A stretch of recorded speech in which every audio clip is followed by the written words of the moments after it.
नमस्कार, मेरा नाम है राजकुमार पाल और आप देख रहे हैं सन्मार्ग नेटवर्क। बम्बई हाईकोर्ट ने एक मामले की सुनवाई के दौरान व्यवस्था दी कि जीवन साथी द्वारा आत्महत्या की धमकी देना या प्रयास करना क्रूरता के समान है और यह तलाक का वैध आधार है।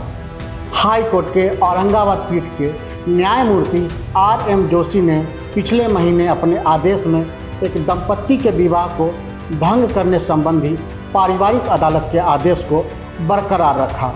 महिला ने पारिवारिक अदालत के आदेश को चुनौती देते हुए उच्च न्यायालय का दरवाजा खटखटाया था। पति ने पारिवारिक अदालत में तलाक की अर्जी देते हुए आरोप लगाया था कि पत्नी ने उसे और उसके परिवार को आत्महत्या करने की धमकी देकर जेल भेजने की बात कही।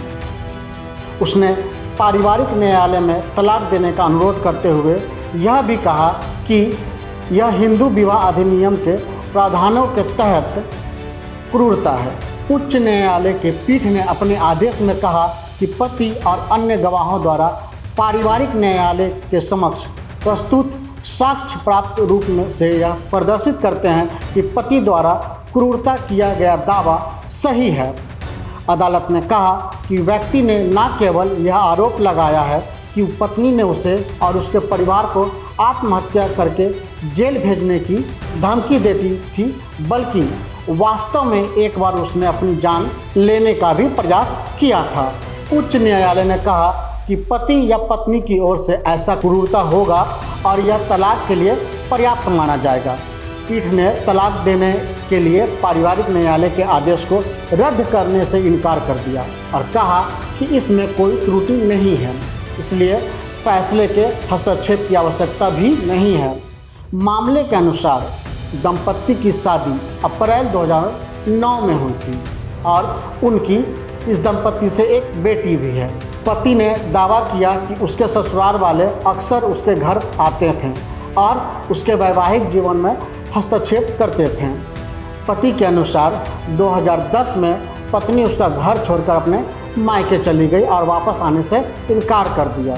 दूसरी तरफ उड़ीसा हाईकोर्ट ने भी ऐसी ही एक मामले की निचली अदालत के दंपत्ति के तलाक के फैसले को बरकरार रखा है। भुवनेश्वर से प्राप्त रिपोर्ट के अनुसार एक महिला ने अपने पति के खिलाफ 45 मामले दर्ज करा दिए। इस पर उड़ीसा न्यायालय ने कहा कि ऐसा करना तो एक तरह की क्रूरता ही है। इसके साथ ही अदालत ने पति की तलाक की अर्जी को भी मंजूर कर लिया।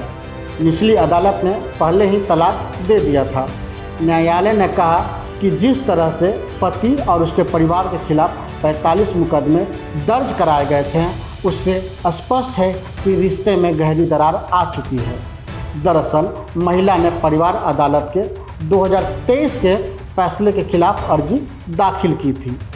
वहीं निचली अदालत ने तलाक मंजूर किया था और कहा था कि महिला की ओर से इसने केस फाइल कराना मानसिक क्रूरता था। दंपत्ति की शादी 11 मई 2003 को हुई थी। शुरुआत में दोनों कटक में रहते थे, फिर भुवनेश्वर, बेंगलुरु, अमेरिका और जापान में भी वे जाकर रहे हैं। हालांकि दोनों के रिश्ते बिगड़ने लगे और फिर मुकदमेबाजी का दौर शुरू हो गया था। इसके चलते पति ने 2009 में तलाक के लिए आवेदन किया था और उनका कहना था कि पत्नी मानसिक क्रूरता कर रही है। यह खबर आपको कैसी लगी हमें कमेंट करके ज़रूर बताएं।